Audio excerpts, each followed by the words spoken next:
Hi all, അസ്സലാമു അലൈക്കും. എന്താ എല്ലാവരും വിശേഷം? സുഖമല്ലേ? അൽഹംദുലില്ലാ, ഞാനും സുഖമായിട്ടിരിക്കുന്നു കേട്ടോ. ഇന്നലെ 2-ാം തീയതി എൻ്റെ റേഡിയേഷൻ സ്റ്റാർട്ട് ചെയ്തിട്ടോ. ഇന്നും ചെയ്തു.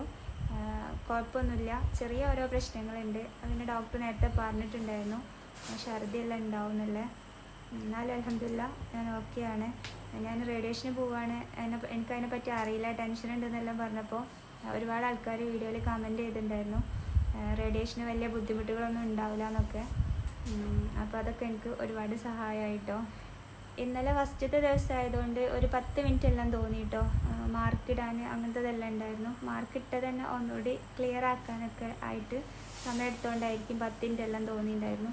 ഇന്നൊരു 5 മിനിറ്റ് കൊണ്ട് തന്നെ കഴിഞ്ഞ് ഞാൻ പുറത്തിറങ്ങിയിട്ടുണ്ട്. 15 റേഡിയേഷൻ ആയിരുന്നു ഡോക്ടർ നേരത്തെ പ്ലാൻ ചെയ്തിട്ടുണ്ടായിരുന്നത്. അപ്പോൾ ഇന്നലെ ഡോക്ടറെ കണ്ട സമയത്ത് ഡോക്ടർ പറഞ്ഞു ഷെഡ്യൂളൊക്കെ ഒന്ന് മാറ്റിയിട്ടുണ്ട്, 10 റേഡിയേഷൻ മതി എന്ന് പറഞ്ഞിട്ടോ. അപ്പോൾ ഇപ്പോൾ 2 എണ്ണം കഴിഞ്ഞ് എത്രയും പെട്ടെന്ന് തന്നെ ബാക്കിയുള്ളതും കൂടെ കഴിയട്ടെ. കാരണം നമ്മളിപ്പോൾ ഹോസ്പിറ്റലിൻ്റെ അടുത്തായിട്ടുള്ള CH സെൻറ്ററിലാണ് താമസിക്കുന്നത്. അതുകൊണ്ട് തന്നെ വീട്ടിൽ മോനെല്ലാം നിർത്തിയിട്ട് പോകുന്നതിനോണ്ട് എന്തോ ഭയങ്കര ടെൻഷനൊക്കെ. ഇവിടുന്ന് അങ്ങോട്ട് സമയം പോകുന്നില്ല. റേഡിയേഷൻ്റെ ടൈം ഞങ്ങൾക്ക് 12:45 കേട്ടോ കിട്ടിയത്. അപ്പോൾ ആ ഒരു സമയത്ത് ഇവിടെ CH സെൻറ്ററിൽ നിന്ന് തന്നെ ഇവരുടെ വാഹനത്തിൽ നമ്മളെ ഹോസ്പിറ്റലിൽ കൊണ്ടുപോയി ഇറക്കിത്തരും. റേഡിയേഷൻ കഴിഞ്ഞിട്ട് അതേപോലെ തന്നെ തിരിച്ച് നമ്മളെ റൂമിലാക്കുകയും ചെയ്യും കേട്ടോ. ഞാൻ മുന്നേ കുറേ പ്രാവശ്യം ഇവിടെ CH സെൻറ്ററിൽ വന്നിട്ടുണ്ട്. പിന്നെ അന്ന് ഞാൻ അസുഖം വന്നിട്ട് റിക്കവറായ സമയമായിരുന്നു. അപ്പോൾ എന്നെപ്പോലെ തന്നെ രോഗം കൊണ്ട് പ്രയാസപ്പെടുന്ന ഒരുപാട് ആൾക്കാരെ കാണാനും അവരോട് സംസാരിക്കാനും വേണ്ടിയിട്ടായിരുന്നു പോകുന്നുണ്ടായിരുന്നത്. നമ്മൾ സർവൈവ് ചെയ്ത ആൾക്കാരെ കാണുമ്പോൾ അവർക്ക് ഭയങ്കര പ്രതീക്ഷയായിരുന്നു നമുക്കും രോഗം മാറും എന്നൊക്കെ ഉള്ള. അതിൽ ചിലരൊന്നും നമ്മോടൊപ്പം ഇല്ല കേട്ടോ. അപ്പോൾ അന്ന് ഞാൻ രോഗികളെ കാണാൻ വേണ്ടിയിട്ട് വന്നു. ഇന്നിപ്പോൾ ഞാൻ വീണ്ടും ഇതേ രോഗാവസ്ഥയിൽ ഇവിടെ നിൽക്കേണ്ട ഒരവസ്ഥ വന്ന്. ഒക്കെ റബ്ബിൻ്റെ തീരുമാനങ്ങളാണ്. ഇൻഷാ അല്ലാഹ് റെഡി ആവും. CHൽ ഇവിടെ നേരത്തെ വന്നതുകൊണ്ട് തന്നെ ഒരുപാട് സ്റ്റാഫിനെല്ലാം പരിചയമുണ്ട് കേട്ടോ. അപ്പോൾ അവരൊക്കെ നല്ല സപ്പോർട്ടായിട്ട് കൂടെ തന്നെ ഉണ്ട്. പിന്നെ CHനെ പറ്റിയിട്ട് എല്ലാവർക്കും അറിയാം. ജാതി മത ഭേദമന്യേ എല്ലാ രോഗികൾക്കും വേണ്ട എല്ലാ സപ്പോർട്ടും ഇവർ ചെയ്തു കൊടുക്കുന്നുണ്ട്. താമസവും അതുപോലെ തന്നെ ഹോസ്പിറ്റലിലേക്ക് വാഹന സൗകര്യങ്ങളും ഭക്ഷണവും. ഇനിയിപ്പോൾ ഇവിടെ ഉണ്ടാക്കുന്ന ഭക്ഷണം അല്ലാതെ രോഗികൾക്ക് പ്രത്യേകിച്ച് കഴിക്കേണ്ടതൊക്കെ ആണെന്ന് അതുണ്ടാക്കാനുള്ള സൗകര്യങ്ങളും എല്ലാം തന്നെ CH ചെയ്ത് കൊടുക്കുന്നുണ്ട് കേട്ടോ. ഇങ്ങനെയുള്ള സ്ഥാപനങ്ങളിലേക്കൊക്കെ വരുമ്പോൾ ഒരുപാട് രോഗികളെ കാണാനും അവരുടെ പ്രയാസങ്ങളെല്ലാം മനസ്സിലാക്കാനും സാധിക്കും. അവരുടെ പ്രയാസങ്ങളോട് താരതമ്യം ചെയ്യുമ്പോൾ നമ്മളൊക്കെ അനുഭവിക്കുന്നത് അത്രയും നിസ്സാരമാണെന്ന് തോന്നും. ഇന്നിപ്പോൾ തന്നെ ഞാൻ 1-2 ആൾക്കാരെല്ലാം പരിചയപ്പെട്ടു കേട്ടോ.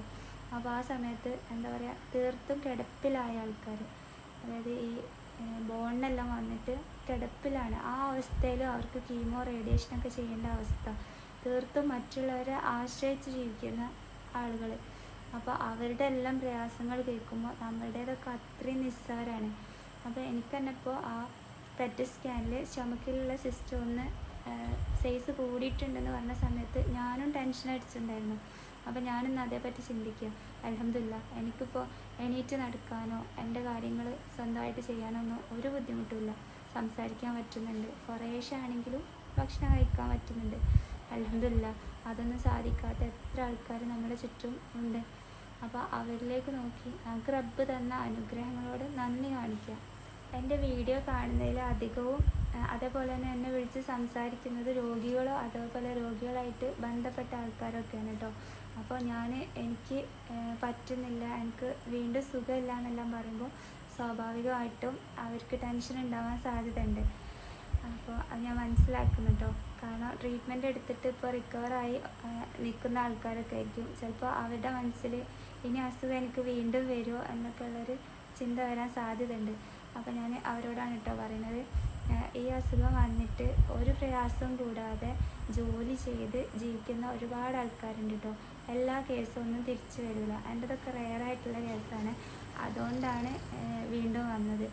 അതേസമയം ഈ അസുഖത്തിന് ട്രീറ്റ്മെൻറ്റ് എടുത്തിട്ട് മാറിയിട്ട് 20-30 വർഷമൊന്നും ഒരു പ്രശ്നമില്ലാതെ ഹാപ്പി ആയിട്ട് ജീവിക്കുന്ന ഒരുപാട് ആൾക്കാരുണ്ട് കേട്ടോ. അപ്പോൾ അത് ഞാൻ വെറുതെ പറയുന്നതല്ല കേട്ടോ. അങ്ങനെ നമുക്കൊരു ഗ്രൂപ്പെല്ലാം ഉണ്ട്, അതിന് മുന്നേ പറഞ്ഞിട്ടുണ്ട്. അങ്ങനെ ആ ഗ്രൂപ്പിൽ ആഡ് ആവണമെന്നൊക്കെ ഉണ്ടെന്നുണ്ടെങ്കിൽ മെസ്സേജ് ചെയ്താൽ മതി ഇൻസ്റ്റയിൽ. അപ്പോൾ ഒട്ടും ടെൻഷനൊന്നും വേണ്ട കേട്ടോ. ഈ വീഡിയോ കാണുന്നതിൽ ആരെങ്കിലും സ്റ്റൊമക്ക് ക്യാൻസറിന് ആമാശയ ക്യാൻസറിന് ട്രീറ്റ്മെൻറ്റ് എടുക്കുന്ന ആരെങ്കിലും ഉണ്ടെങ്കിൽ എനിക്കൊന്ന് കമൻറ്റ് ചെയ്യണം കേട്ടോ. ഞാൻ എൻ്റെ അതേ കേസുള്ള ആരെങ്കിലും ഉണ്ടെങ്കിൽ എനിക്കും എൻ്റെ സംശയങ്ങളൊക്കെ അവരായിട്ട് ഷെയർ ചെയ്യാമല്ലോ. നമ്മുടെ ഗ്രൂപ്പിലൊന്നും അങ്ങനെയുള്ള കേസുകളില്ല കേട്ടോ. അപ്പോൾ അങ്ങനെയുള്ള ട്രീറ്റ്മെൻറ്റ് എടുക്കുന്ന ആൾക്കാർ, റിക്കവർ ആയിട്ടുള്ള ആൾക്കാരൊക്കെ ഉണ്ടെങ്കിൽ എനിക്കൊന്ന് മെസ്സേജ് ചെയ്യണം കേട്ടോ. റേഡിയേഷൻ്റെ സമയത്ത് കീമോയുടെ ടാബ്ലറ്റ് എടുക്കണ്ടെന്ന് കേട്ടോ ഡോക്ടർ പറഞ്ഞത്. അപ്പോൾ കീമോയുടെ ടാബ്ലറ്റ് ഈ ദിവസങ്ങളിൽ നിർത്തി വെച്ചിട്ടിരിക്കുകയാണ്. കീമോയുടെ ടാബ്ലറ്റ് നിർത്തിയപ്പോൾ തന്നെ എനിക്ക് ക്ഷീണത്തിനൊക്കെ ഒരുപാട് മാറ്റമുണ്ട്. പിന്നെ ടാർഗറ്റ് തെറാപ്പി ഇഞ്ചക്ഷന് കണ്ടിന്യൂ ചെയ്യാൻ പറഞ്ഞിട്ടുണ്ട്. നാളെ ഇഞ്ചക്ഷന് വരുന്നുണ്ട്. അപ്പോൾ നാളെ ഫസ്റ്റ് ഇഞ്ചക്ഷൻ എടുത്തതിൻ്റെ ശേഷമാണ് റേഡിയേഷൻ എടുക്കുന്നത്. അപ്പോൾ നാളെ ഉച്ചയ്ക്ക് ശേഷമൊക്കെ ആയിരിക്കും റേഡിയേഷൻ ഉണ്ടാവുക. CHൽ വന്നാൽ കാണാൻ പറ്റുമോ എന്നൊക്കെ ചോദിക്കുന്നുണ്ട് കേട്ടോ എല്ലാവരും. അപ്പോൾ ഇവിടെ ഇപ്പോൾ നിൽക്കുന്ന രോഗികളധികവും ഇപ്പോൾ എനിക്ക് റേഡിയേഷനാണ്. അപ്പോൾ റേഡിയേഷൻ ആകുമ്പോൾ പ്രശ്നമില്ല. അതേസമയം കീമോ എടുക്കുന്നൊക്കെ ഒരുപാട് രോഗികളുണ്ട് കേട്ടോ. അപ്പോൾ അത് അവർക്കൊരു ബുദ്ധിമുട്ടാവും. അപ്പോൾ വരാണ്ടിരിക്കുന്നതാണ് നല്ലത്.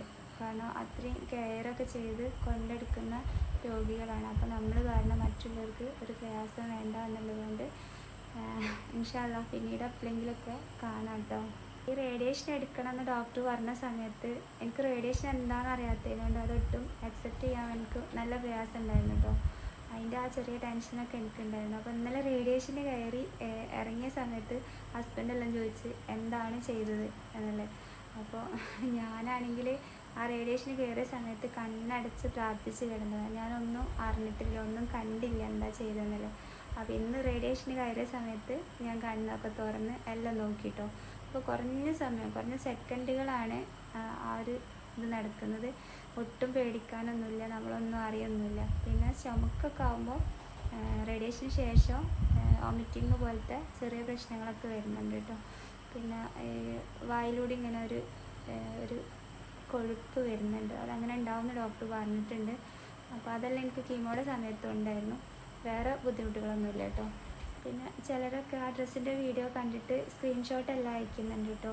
അപ്പോൾ നമ്മളിപ്പോൾ ആ ഡ്രസ്സിൻ്റെ സംഭവം ചെയ്യുന്നില്ല കേട്ടോ. നിർത്തി എന്നല്ല, നമ്മളിപ്പോൾ ട്രീറ്റ്മെൻറ്റായിട്ട് ഹോസ്പിറ്റലിൻ്റെ അടുത്താണല്ലോ നിൽക്കുന്നത്. അതുകൊണ്ട് തന്നെ ഇപ്പം ചെയ്യാൻ പറ്റാത്തൊരവസ്ഥയാണ്. വിഷുവെല്ലാം ആയിട്ട് നമ്മൾ കുറച്ചുകൂടെയൊക്കെ ഓർഡർ എടുത്ത് നല്ലോണം ചെയ്യണം എന്നൊക്കെ ഉദ്ദേശിച്ചിട്ടുണ്ടായിരുന്നു. പക്ഷെ അത് ഇങ്ങനെല്ലാം ആയി. ഇൻഷാ അല്ലാഹ് ഇനിയും ചെയ്യാൻ പറ്റുമെന്ന് പ്രതീക്ഷിക്കുന്നുണ്ട്. ഇപ്പോൾ ഇന്നിപ്പോൾ ഈ ഒരു വീഡിയോ എടുക്കുന്ന CH സെൻറ്ററിൽ ഈ റൂമിൽ ഇരുന്നിട്ടാണ് കേട്ടോ. പിന്നെ എല്ലാവരുടെയും പ്രാർത്ഥനയിൽ തുടർന്ന് എന്നെ ഉൾപ്പെടുത്തുക. അപ്പോൾ ഇൻഷാ അല്ലാഹ് മറ്റൊരു വീഡിയോ ആയിട്ട് വീണ്ടും വരാം. ബൈ.